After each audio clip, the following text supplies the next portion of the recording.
Can you just take us through what you thought when you heard about the trade and just what you think? I mean, obviously you're leaving a good situation and what you Mhm. think of the opportunity here.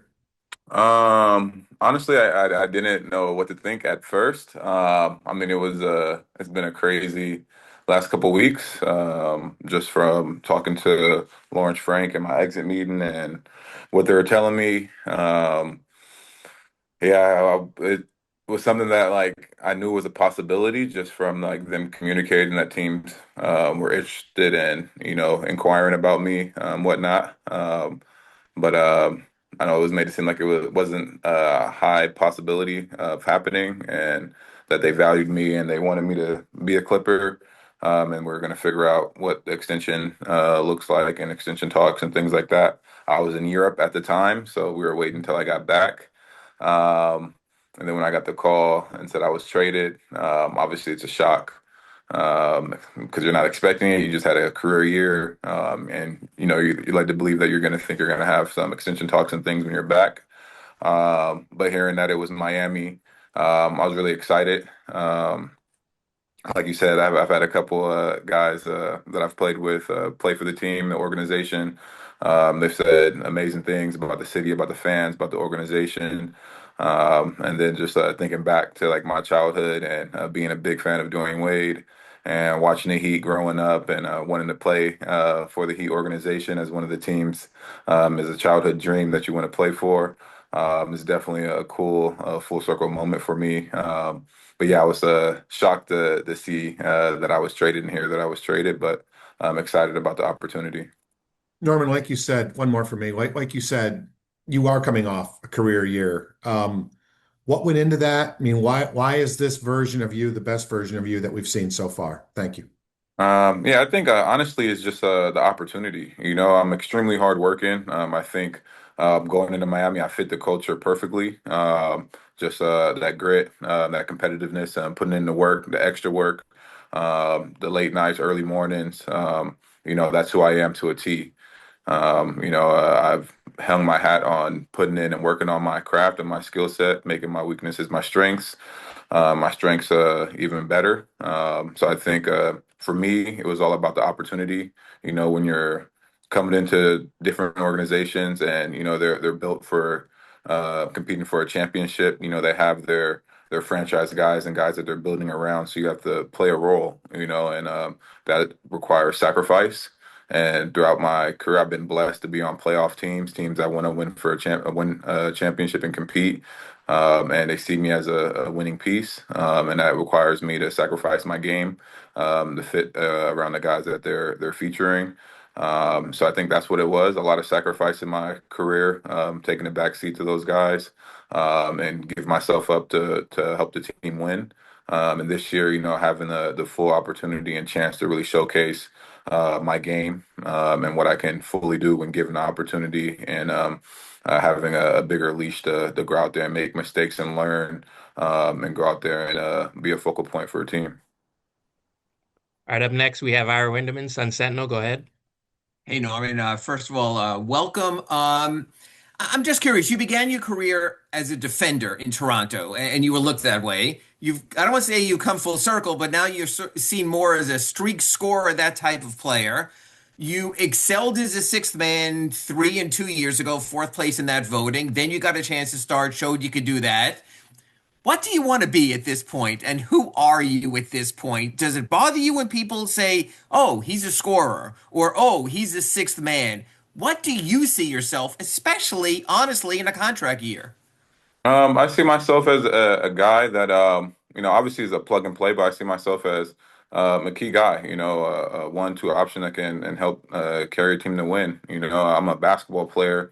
I know everybody has, their own opinions and their own thoughts about what each player's role should be, or what their limitations and things like that are. But I never believed that for myself. I always saw myself as a go-to guy, that can help carry a team, help a team win. And I've always been concerned about winning, so I don't, have a big ego of I have to be the main guy. Like I want to win at the end of the day, and going into these situations, especially when I was early in Toronto, you're a second round pick, guys wanted you to be overseas, whatever the story was. And so you're trying to find the way to stick in the league and get opportunity to play and showcase your skill set. And that was by playing defense. That's what got me to the league. That's what got me on the court early. And then taking advantage of the opportunity and showing that, you can handle more responsibility. But I see myself as one of those guys. I've not been shy to say that I'm a starter, that I can be an all-star given the opportunity. And I think, like I said, this year, given the free reign and the opportunity that was in front of me, I showcased that, being a top 10 in all-star voting and people talking about me being a snub and how I should have made the all-star team. Like, that's how I see myself. In the positions of Dwayne Wade, Kobe, my favorite players, like that's how I saw myself growing up, and that's what I believe myself could be, being in the right situation, the right opportunity. But the talks about my role or how I should be or what I should do or my limitations, I never listened to that. I used it as fuel to my fire because I know what I can bring to the table, and I know the type of player I am and what I can do. I'm a versatile player that can be played in a multitude positions, a multitude of roles, and excel in any role that's given to me. Thank you. Appreciate it. Welcome. Thank you. All right, up next, we're going Zachary Weinberger, Clutch Points. Go ahead. Hey, Norman, welcome to Miami. I just wanted to ask you about, again, when you look at this team, there's a lot of depth here, but the main two players, the main two captains driving it is Tyler Hero, Bam Adebayo. Can you just kind of talk about what you've seen from them? I don't know if there's been any communication, but from your point of view and just playing around them, seeing them on TV, whatever the case may be, how excited are you to kind of play with them, and how do you see yourself fitting even with them? I'm really excited. I'm competing against them throughout the years. Having the conversations on and off the court with Bam, in passing and things like that. I like what they're building. I like the culture. They compete every single night. No matter who's healthy, who's in and out the lineup. They're putting a full team out there that's going to compete and fight for wins. They're scrappy. They're gritty. They're competitive. They're very confident. And that's what I like. They're very versatile too. Bam can play multiple positions, can attack a multitude of ways defensively, can switch, can defend different positions, protect the rim, really athletic. Tyler Hero, he's great off the ball, on the ball, scoring, facilitating. I think he did a great job this year, getting assists, getting his teammates involved, and figuring out when to score, when to be aggressive. And I think with me, being versatile on offense, being able to get out in transition and run as well.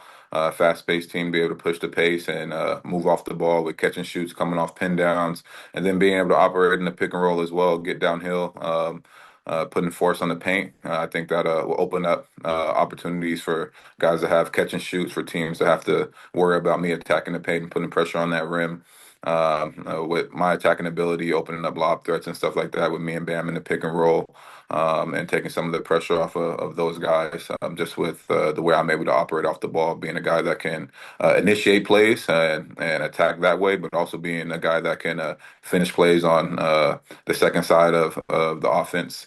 And then also being able to switch and do a multitude of things defensively as well. I'm actually excited to put my imprint on the defensive end coming in with this organization. I know people have talked about how that's taken a step back since my Toronto days, but I'm really excited to put a main focus on that and get back to guarding and pressuring and picking up and causing havoc on that end.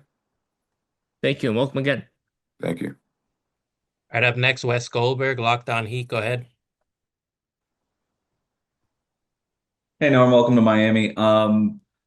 You kind of talked a little bit about your fit there with Tyler, obviously, and you were kind of a borderline all-star last year. Tyler here was obviously an all-star. Then they go ahead and add Davion Mitchell at the deadline and then re-sign him. Do you think that you guys can work the three of you on the court at one time, you, Davion, and Tyler here? I know you played a little bit of the three last year in LA. What do you think about that trio, you guys playing together? I think it'd be really good. I mean, especially with Davion, the way he guards, the way he's intense, the way he's attacking, he's aggressive. I think, like I said, he's able to get downhill as well and put pressure on defenses and find other guys and know when to be a scorer, when to be a facilitator, and when to be aggressive and let the game come to him. And I think, like I said, with me, I think just being able to play off ball, like I can be dominant, be on the ball, and make things happen, but also make it easy for Tyler. You know, he was the focal point last year, and you know he had a lot of attention on him, and he grew as well, learning when to be aggressive and let the game come to him, and get his guys involved as well. As a guy who's a dynamic scorer, a very efficient scorer, being able to be efficient without the ball and find ways to be efficient moving off the ball and things like that, I think it is really beneficial with all three of us.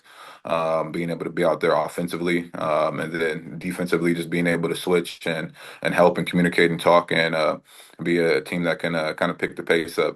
I've noticed when watching them in the playoffs and in the play-in, with D Mitch, him coming in and changing the tempo and the energy of the game, I think it would be really beneficial for us to be able to pick pace up and pick our defensive intensity up as well. Thank you. All right, up next, Mike Cunio, Channel 4, go ahead. Hey Norman, what's going on? Welcome to Miami. Just one from me.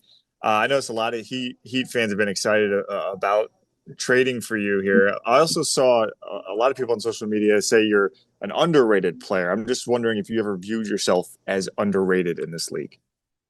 Um, I think I am. I never viewed myself as that, but I think I am just from like the talks and the publicity and the promotion side of it in my years. You know, like I said, I've played with some pretty dynamic all-stars and superstar Hall of Fame players. So no matter how well I've been playing or what I've been doing or accomplishing on the court, kind of taking a back seat when you're playing with guys like DeMar and Kyle, you know, Kawhi and PG and Russ and James and Dame and CJ. You know, it's kind of taken it back because those guys are the ones being promoted. And you're kind of in the background doing your thing, still killing it, still making big moves and making like achieving milestones and accomplishments, but it's not being publicized or talked about as much. But yeah, I think underrated in the sense of people don't really understand or see what I can bring to the table throughout the course of my year. And I think last year was like the full year of people being able to see, like, man, this guy is actually really good and can be somebody that can a go-to guy every single night and help a team win. All right, up next, Barry Jackson, Miami Herald, go ahead. Hi, Norm. Good to have you here.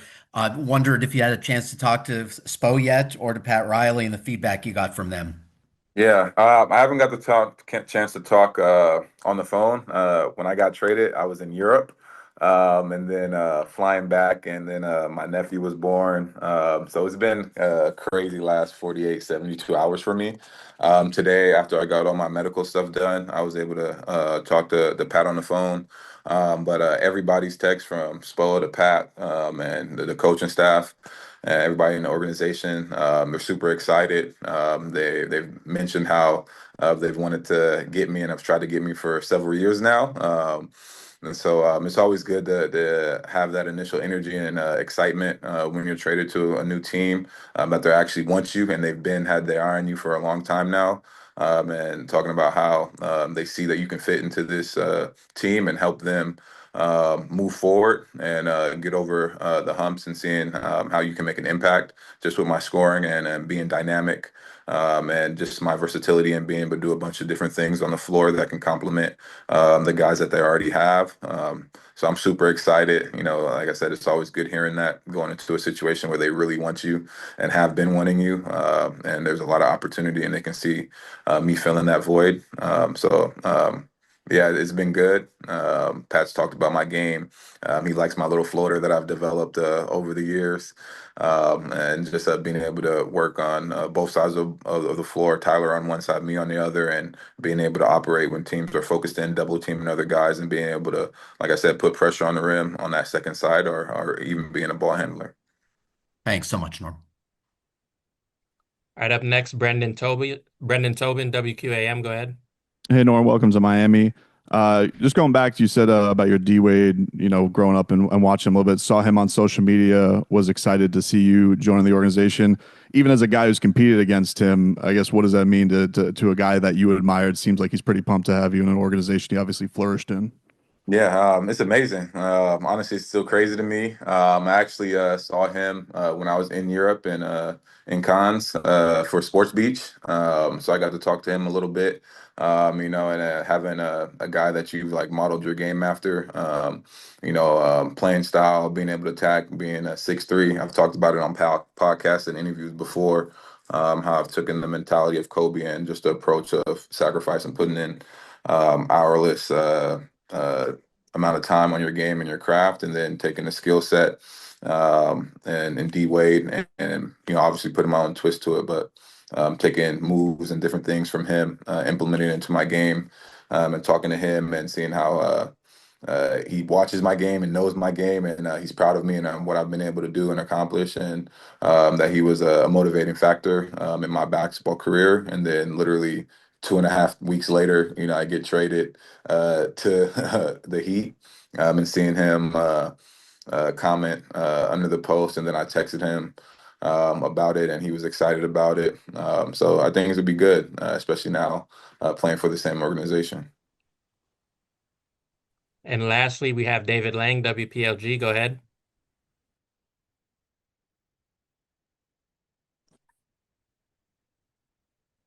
And you're on There's mute. so There we go.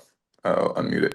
There we go. Hey, sorry about that. There's so much young talent on this team. You say you're coming in, as a veteran. What is it that you can do both on and off the floor to help these younger guys sort of become what they can be in the NBA and learn how to be pros?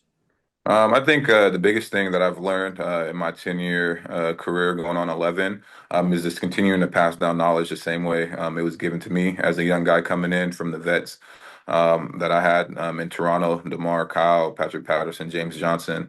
Those guys talking to me, showing me the ropes and how to be a professional, how to take things in stride. That it's going to be ups and downs, but staying committed to the grind, committed to the process, and putting in those extra hours, those long hours, and getting better, and using the adversity or whatever situation that they're going through as motivation to get better and take advantage of opportunity that is in front of them. And then leading by example. I'm a guy that's in the gym consistently, early, late, before practice, after practice, and putting in extra amount of time to maximize my abilities.